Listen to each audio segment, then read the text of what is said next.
తెలంగాణ ఎగిరెగిరి తీసుకుంటే ఒక 200 టీఎంస్ తీసుకుంటారా? ఆంధ్ర ఎగిరెగిరి తీసుకుంటే ఒక 100 టీఎంస్ తీసుకుంటారు. వర్షాలు బాగుపడితే అవి కూడా అవసరంలే, అక్కడే వచ్చేస్తాయి నీళ్ళన్నీ. కాబట్టి మనం ఆలోచించుకుంది ఇది కూడా మళ్ళీ లిఫ్ట్ చేయాలంటే కరెంటు ఛార్జీలు కట్టాలి.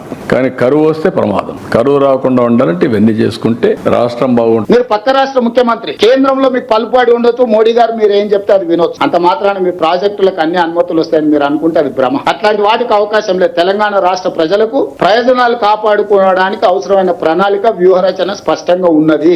మేము ఈ రోజు వివిధ రాజ్యాంగబద్ధమైన సంస్థలకు మేము ఫిర్యాదులు చేస్తున్నాము. రాజ్యాంగబద్ధమైన సంస్థలు మా హక్కులను కాపాడడానికి, మా హక్కులను మాకు అందించడానికి ముందుకు వస్తే సరే, లేకపోతే న్యాయస్థానానికి వెళ్తాం. అక్కడ కూడా జరగకపోతే ప్రజల దగ్గర పోతాము. చంద్రబాబు నాయుడు గారికి నేను సూచన వరద జలాలు వాడుకుంటే అభ్యంతరం ఏంటి అనేది చంద్రబాబు నాయుడు కీలక ప్రశ్న.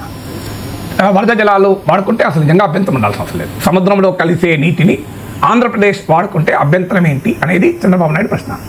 లేదు, తెలంగాణ ప్రభుత్వం దీన్ని రాజ్యాంగబద్ధమైన అన్ని వ్యవస్థలకు వెళ్ళి దీన్ని అడ్డుకుంటాం కేంద్ర ప్రభుత్వానికి కోర్టుకొని తెలంగాణ ముఖ్యమంత్రి రేవంత్ రెడ్డి వాదన. సో ఫండమెంటల్గా సముద్ర జలాలు, సముద్రంలో కలిసిపోయే నీరు వాడుకుంటే తప్పేంటి? చంద్రబాబు నాయుడు అనేది కరెక్ట్. గోదావరిలో నీరు పుష్కలంగా ఉంది, వినియోగం తక్కువగా ఉంది, ప్రాజెక్టులు ఎక్కువ ఉన్నాయి. కృష్ణా నదిలో నీరు తక్కువ ఉంది, ప్రాజెక్టులు ఎక్కువ ఉన్నాయి. మీకు మన ఉమ్మడి ఆంధ్రప్రదేశ్లోనే ఉన్న పెద్ద ఛాలెంజ్ ఇదే.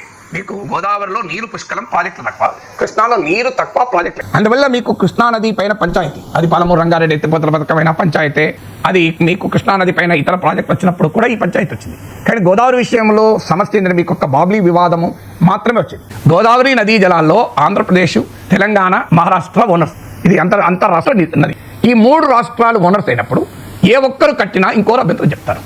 సో మీకు అందులో ఎగువ స్ట్రీములు కడితే ఎక్కువ అభ్యంతరం. చంద్రబాబు నాయుడు అన్నది ఆ పాయింట్ కరెక్ట్. మేము డౌన్ స్ట్రీమ్ కదా, వాటర్ వేస్ట్ అయ్యేటప్పుడే వాడతాం కదా, అది నిజం. కానీ సమస్య ఇక్కడ దాని కూడా ఆన్సర్. డౌన్ స్ట్రీమ్లో ఉన్నవారు పై వాళ్ళు వాడకుండా వదిలేస్తేనే కదా ఆంధ్రప్రదేశ్ వాడేది, అది కరెక్ట్. అందుకే మీకు పాలమూరు రంగారెడ్డి ఎత్తిపోతల పథకాన్ని చంద్రబాబు నాయుడు అభ్యంతరం చెప్పాడు. నేను తెలంగాణ ప్రాజెక్టులకు ఎప్పుడైనా అభ్యంతరం చెప్పానా అన్నాడు. ఒకసారి మీరు గూగుల్లో కొట్టని తెలుస్తుంది. ఫస్ట్ టైంలో చంద్రబాబు నాయుడు ప్రభుత్వం పాలమూరు రంగారెడ్డి ఎత్తిపోతల పథకానికి అభ్యంతరం చెప్పాడా లేదా? సో ఎవరైనా చెప్తారు అక్కడ ఆంధ్రప్రదేశ్ తెలంగాణకి కాదు. నేను చంద్రబాబు నాయుడు అభ్యంతరం చెప్పడం తప్పనంటలేను, తెలంగాణ అభ్యంతరం చెప్పడం తప్పనంటలేను.